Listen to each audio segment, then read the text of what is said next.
field goal percentage. They are on fire from a defensive standpoint. And listen, I came into this year saying this could be the best defense in the NBA, and I think they're there. The History. opponent considered, of course, but you've seen good teams, you've seen bad teams over the last month or so here, and they, over the last 5 games here, have held 4 opponents under 100, which is pretty tough to do in the league today.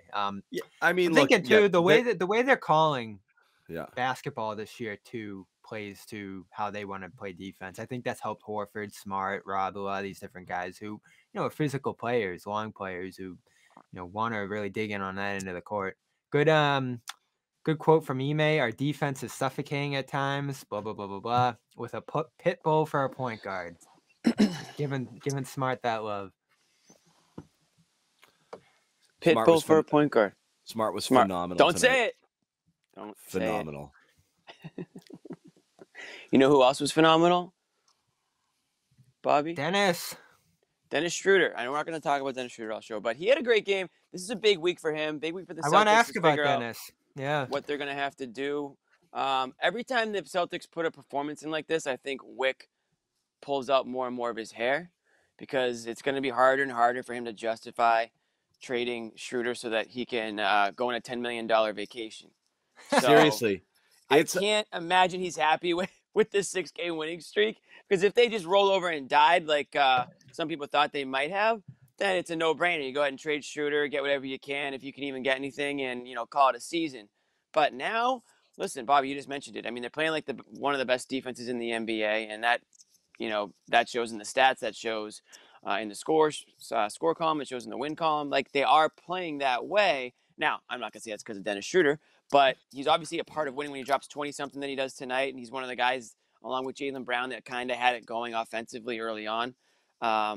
These are important players, whether or not they're your stars, because they keep you in the game or they stretch leads out when a guy like Tatum has another cold start to this game.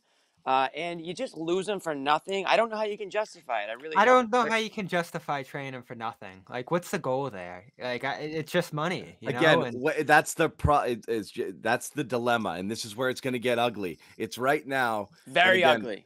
It's already. I am still stunned at the lack of reaction to some of the moves that have been made recently. We went in on the Powell one. We'll see about LeVert. That signify right now whether or not you want these guys. You can nitpick Powell or Karis LeVert today to as much as you want. Well, he doesn't do this and that. Doesn't matter. The bigger point is there's actually talented professional caliber players that are basically just being given away right now. For picks, yeah. Teams don't want to pay them. They just want cap relief, and they'll take a pick. From blown ACLs. Bobby's blown ACL trade actually happened. And they are gone. Right. The blown ACL trade happened. Yeah, and the pick went out with it too. And so this to me signifies if you wanted Karis LeVert here, you could have just matched salary and thrown a few things away. And I mean, worst case scenario, Romeo Schroder, and a first, and you have that if that's what you want, if you want it. But that puts you over the tax, and that's obviously not what they want. The Powell was another situation where that's just money. If you want it, you can have it. Those are Covington. For the taking. It doesn't matter. There's going to be a few of those. So that was my thing at the beginning where we were talking about the trades. It's scenario one. You can trade Schroder for next to nothing, or Schroder and whatever for next to nothing. That's going to just give you cap relief. Or two, you can add salaries together to get something that's actually going to be valuable and make your team better, but it's going to put you over the tax. And they're going to go with A. And so we'll never know what deals they didn't make, but would it be surprising if they haven't even didn't even make a phone call about inquiring about guys like this? Like, you've got Indiana's basically like, come get my guys right now. You think they're actually going to call to inquire about, They'll call. They always call. I'm sure they call. They took the Simmons call, but they're always in on it. They're the king of being in on it, right? Yeah. But they're never actually the ones closing the deal. The phone is open. You can call and chat with Brad. Right. But that's all you're gonna do. It's going to be very interesting. If nothing happens, right? But that's where Jimmy said. I don't know what they want though. Like I don't know what they want either. I've been saying this for Jimmy, if the thing you said happens, that's a bad thing. Like if competitive players are dealt for nothing that makes you better, and the obvious impetus for that trade was savings only, you can fudge it in some trades, right? You can be like, I think this is good for us down the road and it gives us flexibility. But if you just basically just burn him for a guy that you're going to buy out or not, who never sees the court, I don't want Right. to listen, John. that's You kind of bad. sound like me. I'm not gonna kill them Oof. until Thursday passes. I want to see what they do here. I am I want to give them pre-killing them. I want to give Yeah. them the chance to actually go through with whatever they're going to do or not here. The tricky thing with the two deals that are on the table so far is the money here. So you have two deals with guys with sizable contracts going Yeah. out, Eric Bledsoe and I'm going to get to Smart, Ricky Rubio. Your guys in that regard are Smart and Richardson, the real money that can go out to match in these deals to take it back in. Because, you're not in a position to really take on contracts outright. You could have done it with Covington. I don't think you could have done it with Powell too on the TP, but we know they're not going to do that. So if you're going to improve the Celtics, you got to send out money here. So Jimmy's talked about you only got like 1-2 shots at this to make these deals given the amount of assets you have. So if you're going to send out Smart in a deal, it's going to be the right one. If you're going to send out Richardson, This is even, your it's one going to be the chance. right one. You guys missed it. Josue and Sherrod were getting cold feet about trading Richardson. I was like, what? And he goes 0 for 8 today. Like, that's the guy who's the money here, the salary matching. I am not hesitant to trade Richardson. He's a nice part of this team. He's had a good year, but they were talking like he was untouchable. Never mind Smart, Brown. I couldn't believe what I was hearing the other day from those two. But yeah, so you got to. In what type of deal? I mean, in what world? They wouldn't is trade him for Richardson? Barnes. I was like, you wouldn't do Richardson on a pick for Barnes? They're like, no way. Richardson just Well, had a so big that's night. the thing. Richardson now becomes a value because his salary is so there are teams with $20 million guys that don't want them. And they want $14 million guys, because they're trying to save some money somewhere if they can. So if Richardson now becomes appealing to teams who want to sell their $22 million guys that they don't really want to hang on to for a couple more years. Yeah, you can save $4 or $5 million in a deal if you send out Plus, less. also you could have a guy who's on for a couple extra years, like Powell, for example. Most teams want to get out within a year, but Richardson is actually a value at his contract now. The way he's playing and a position, a versatile, type player in a position that teams covet. He's a nice little plug and play piece. He's actually a good asset for you to have, but therefore he should be an asset if you wanted to rob poorer teams that want to get under the tax. Instead, you're that team. That's the frustrating part, is you should be looking at every team that's like, get me under the tax. We're done. We're not contending. If you want to contend, you got to go take from them. If you don't want to contend, then you're going to be them. And it's so weird. We've always talked about this dynamic where you have more. So which one are you? You got to decide. The tricky thing in these negotiations, it's not always. Last year we had the same question. It's Groundhog Day. It's Groundhog Week. Here we are again. Same position. Well, I know for a fact that this team's not going to buy a rental after how last year went with that type of move. You definitely want to do something more forward facing. They had an expiring TPE that they had. I don't know. I guess you'd have to. You could have saved it for the summer. Yeah, the whole thing there. That was a mistake, clearly, looking back on it. And they'll probably do the same thing with this year's TP, just considering the tax implications of using part of it even this year. So I understand that. But you can send out money on this team, take back money, stay under the tax, and it works. It's just you have to be willing to part with Smart or Richardson. Those are your guys. It's not apples for apples. You can't look at the Clippers trading Bledsoe and say that's all, or the Cavs saying trading Rubio and say that's all. Bobby, you can do things like Smart. You can, without getting Smart, you can find 20 million by doing Schroder, Romeo. You're just trading a lot of players, though. No, but you can do Schroder, Romeo, Bamba, and friggin' what's his name? The two guys you just got, and you're done. You're at 20. Like Bamba. you can get Bamba died not tonight. Bamba. Bamba and Jason Richardson. Bol. Sorry, Bol. You can get there. Like you can piece together, a bunch of things that are expiring if you want to get, No, you have close. money. You have money to toss at it. I mean, the Wancho was the bigger piece, and that's why when he got traded, and that's why I didn't love that deal. We're like, so there goes your. That's what tipped you, So that's what sends the clear signal here. Plus all the Schroder reports, there's been like 5 of them at this point that they're trying to get off him outright. So you see what this team is angling for here. It feels like they're just going to kind of stand pat and dump the money, which is frustrating because it does feel like this year is going to be an active year at this deadline. They're usually not. Teams usually get cold feet and stand Mhm. pat and figure it out in the summer. But we've already seen Powell move, Levert move, and there's going to be more to come here Yeah, with this Brooklyn smoke. you can improve your team now with if teams are signifying we want to get out from contracts, you can improve your team by stacking together enough salary or absorbing something into the TPE and trading a pick. And if you wanted to, teams are right now letting it be known, I don't want to pay these guys anymore. So it's two teams have already signified this, and you weren't clearly in on either. We can debate all the live long day if Powell or Levert make you better. But again, my philosophy and what I said on our text thread is this: if you screwed up your draft, which is why you're in the position you're in now, the only way you have out of this is to throw money at the problem. And picks. Picks. But no, you have two choices. You either hold on to the picks and replenish and then hope that you hit, or let's say three options. You sell pieces and you rebuild and get picks, or you get rid of the picks and get the players. That's kind of it right now. If you wanted to get better, you need more capital. You either need the talented players or more draft capital. One of those two things. You can't just do nothing. Like doing nothing is you put yourself in this position. You have to now be proactive in some capacity to fix it. You're several steps away. I've said this again and again. Right. There's not one magical deal, even if we start talking about Beal at some point during the show again here.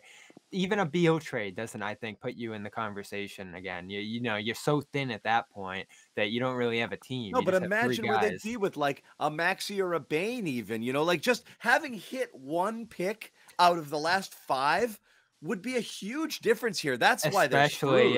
Especially if Holy you're going to try crap. to add a third expensive piece, because your depth is young guys that are cheap.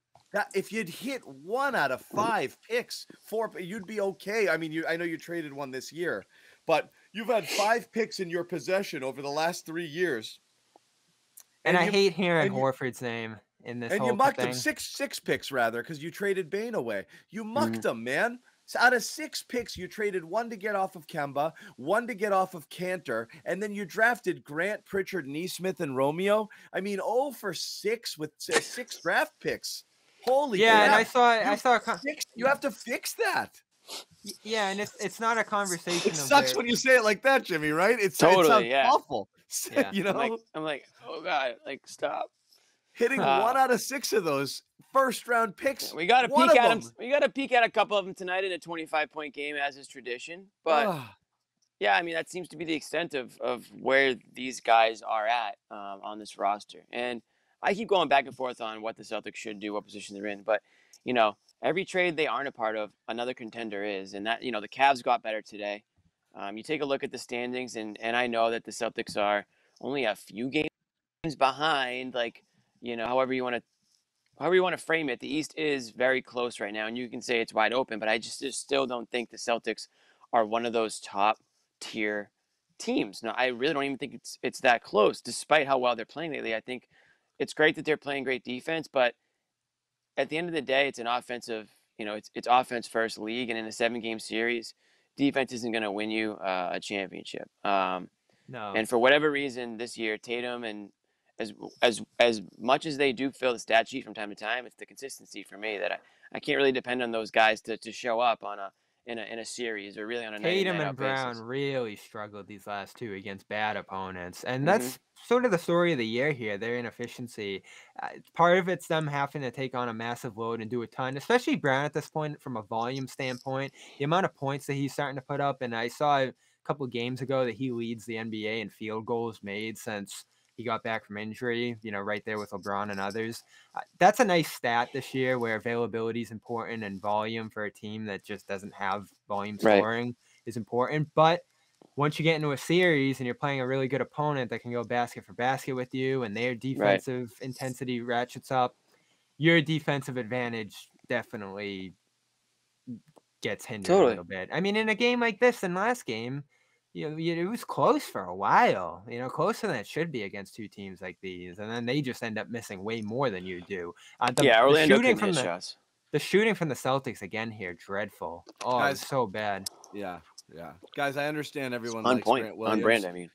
Grant is not a miss in the sense of he's not useless. He was a good pick. Grant again. Just people have to understand. That's not what we're talking about. Grant is a miss in the thing of your it's third just, star.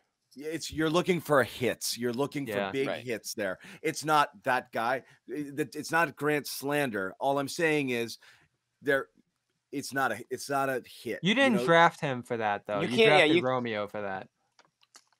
Sure. That was the big miss. I know what I'm saying is you've seen guys in the last 2 years now. And again, I know the numbers. I mean, basically stars, franchise caliber type players are usually 1 and 2, up to 5 is your potential all-stars, 5 to 10 is starters, 10 to 15, 10 to 20 rotation players if you're lucky. I understand that it's not easy to find but there them. Are exceptions. All I'm saying is you take a lot of swings at it. You should hit every once in a while. And they've had 6-7 swings in the last few years when they've either gotten rid of the picks for nothing of real value or drafted guys who didn't end up being in the conversation of a Bain or a Maxey or a Halliburton or blah, blah, blah. So those guys are there. Right. I mean, it's very simple. Take a look. It's not hard to get them, but 1 out of 6, 1 out of 7. To miss that many times and to muck all of those picks is where you're at. Grant just isn't. He's not even a starter. He's just a guy. Yeah, he's fine. Let's call it like it is.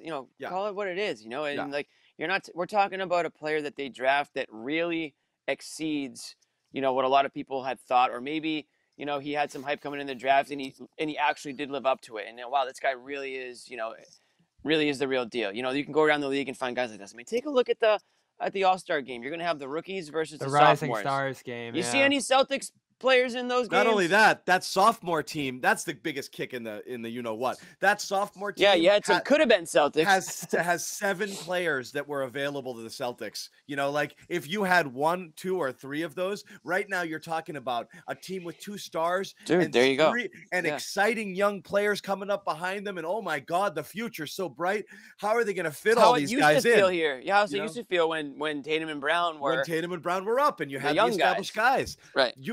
I mean, again, it's you do not have automatic. that right now. Not at Tatum all. and Brown were picked number 3 Right, overall. it was different. And those guys aren't. But there was talent to be had, and they missed. Yeah. Right. The Neesmith one's really starting to be a killer, especially when you see his name floated. And I don't think you can get anything for Neesmith. Did Scal call him out? Did you hear Scal at the end of the game? I didn't hear it. No. Him and Grandy were just talking about how you really, really, really want to see some good minutes from Neesmith and Romeo and Pritchard. I think they specifically said Neesmith that thing and Pritchard. In Detroit was embarrassing. But what Scal said was, he goes, well, look, Grandy was like, why, it's just strange why he's just not playing more. And Scal was like, well, you got to imagine they see him every day at practice, so they've got to know something. There's something that we don't know. Yeah.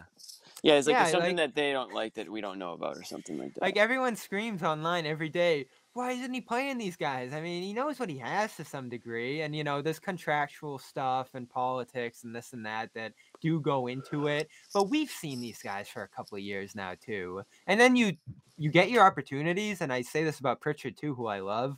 And you go in Detroit and have a 22-point lead go down to 7. That's not going to help you. I missed that Even game, if you're playing with Bruno and Ennis. I was following along with the fourth quarter, and I was like, what is going on? Why is this lead dwindling that was to bad single this morning. digits like this? Tatum was like, oh, geez, that was scary. And Ime was disgusted in pregame today. That was a bad look for the young guys. And I know Ennis and Bruno were out there not helping much either. But, wow. Is this the last game? Yeah, the fourth quarter where they almost blew the game. They had like a 20-something point lead. So that's like, let's go back to the Schroder thing. You trade Schroder, you get nothing back. All of a sudden, you're trying to make a run and you're feeling good about like what you're building here. And I guess the goal is to see how far you can draw this out. And all of a sudden, you're sprinkling minutes down to the guys that the coach doesn't believe in that much. Well, that's the whole thing. You can't. I know Richardson can step into those holes, but one guy gets injured, and all of a sudden, you're relying on Romeo, Pritchard, and Neesmith. Well, that's the thing. You can't trade Schroder on Thursday and then say, yeah, we're making a run, we're making a playoff run, we're loading up, we're everyone's spirits are high right now, we're excited for the playoff stretch. You can't say those two things, so it's got to be one or the other. It can't be both. Or you got to bring back something real. As Jimmy said, Wick is sweating bullets right now because there's no way to do this. I don't get this either. So there's no way to do this without it being obvious what your goal is. And once that happens, and again, this is why I don't get, and this is why I'm pre-mad, is everything is heading in this direction, okay? And yes, they can surprise us, and I'll friggin' sit here and be like, wow, first person to say, I'm shocked they made a real move. You will apology cam it in front of everybody. Fine, whatever. Oh, okay. We'll see. I'm sorry, I prejudged the guy who hasn't spent into the tax. Pre-anger. Apologize for your pre-anger. Who's only once spent into the tax in the last decade, and it was by only $3 million. I'm sorry for guessing that's what we're trying to do again here. It is something to look at the Nets books. I wrote about the Harden thing and seeing $110 million in tax. Crazy. Like, that might clean out Wick's account. I mean, I get it. There's some people here who are just, treating this like funny money, yeah, I mean, you want to be somewhat responsible for it in a way, but also what we said on the show many times, like it should be like, this should be fantasy basketball for a lot of these owners. It shouldn't be like an investment and you're holding near and dear to your dollars and cents. Like, you own this team, like Mark Cuban, you know what I mean? Like, Mark Cuban does what he thinks it takes to win over there in Dallas. Sometimes it works, sometimes it doesn't, but no one's going to accuse him of cheaping out. Again, I will support either. I will still support. I would still support the trade pieces for assets and screw the season, or get better now. The only thing I don't support is save money and do nothing. Yeah, right. Because I don't think they're good enough anyway. Embrace an opportunity to get better tomorrow or get better today. Do not stand in place. I was more for the tank, but now that they're winning and the rest of the conference is a mess, I can understand an argument of, hey, should we try to improve, and see? You can understand it better now. But I would be fine if they did either. Trade and if you can get firsts or draft picks or capital or younger something to other teams that want stuff, great. Go get it. Or improve. Do something. You cannot stand in place. You have to acquire talent today or tomorrow. You can't miss opportunities to get better for whenever. Wednesday. That's the problem, is you can't miss them. You're watching players being given away for money. You can go get them. Right. Or not, or then just wait in the offseason. Wow, John sounds like me. With the East being so open, but it's not a tank, Bobby. I don't care about the results. I care about it's not a winning team. I just care about you need to get better because you've missed so many opportunities before. They don't come around often. If there are teams wanting either your players or willing to give you players, you have to listen. You have to listen. Just saving money here sucks. I can't figure out if the East being as open as it is that good or bad for like teams looking to improve, because there's a lot of teams that are still feeling like they're in it. The buyers there's a lot tight. Yeah, there's a lot of teams that are maybe interested in improving because they do feel the same way that maybe the Celtics feel now. So I don't know how that helps your chances on improving in that sense, because there's more demand, Yeah, the competition for guys like Barnes and those middling guys that can help the edges of your roster will definitely ramp up. I guess on the other side, there's been more Schroder interest than I thought there would be. It's like the Bucks and Bulls being connected today, the Cavs for a little while there. So maybe you end up getting better for him than you would have expected before. Who knows? And that's not something that blows up your team. But look at this now, Bobby. I'm actually worried. Before I thought people might be able to overpay for stuff. But if you're seeing how cheaply a player of the talent of Karis LeVert is going, which is again a late first round pick and money, like, you think you're going to get a first for Schroder? Like, I don't think so anymore. No. We just saw the asking price for two much better players. You're not getting a first for Schroder. Let's be honest. You're not getting it. He's a rental. He's very, I wouldn't say much of a chameleon when it comes to joining teams, as we found out here. Yeah. And there's just teams aren't going to give up that. They exactly. take that on. Yeah. Exactly. Like, I mean, what do you expect? So I don't expect. So here's the only. I don't buy the repeater tax stuff. They're so far from that. And Brown's 2 years from free agency. Save that. The only competitive advantage I can think to saving money now is if you think you're doing a sign and trade in the offseason, because you obviously hard cap yourself in that situation. If you take on a Powell, a Barnes, or something like that bumps you $20 million and 10, 15 over the hard cap at that point, you really can't get a Brunson this offseason in a sign and trade or a Beal if you end up hitting a miracle there. So that's the only competitive advantage I can think to not doing The this only now. opportunity for Schroeder is at this point is to go in the other direction, to trade him to someone who wants to get rid of salary. It's the only way to make it work. That's the only way Well, to make here's it the work. weird thing about the tax. So Brown's probably not making the All-Star game, right? Like there's like a miracle chance if someone gets hurt. I Does thought the it bonuses don't kick in if you're a replacement. Oh, that's a good question. I think you have to be named. I don't know if it's an add-on. That's a good question, but let's Yeah. just say it does add on whatever. Let's just say he doesn't make it at all. That's minus 1.9 million, and then there's some games played stuff that I'm pretty sure he's not going to hit. So you're within 800,000 now. You don't need to dump Schroeder to get under that. You just need to trade Dozier, PJ Dozier somewhere, and you're pretty comfortably under that tax line. What's going to happen to all the people out there that have been? So then why would they then, Bobby? Yeah. If he gets something, I guess. That's why a dump would be inconceivable to me. Especially when you're trying to piece together a little run here, you're feeling good about yourself, and he is doing things still. I know, like, he's aggravating, but on a night like tonight, he cracked open the offense when it wasn't there for you, And he done still that does many that from time times. to That's time. kind of thing he's done.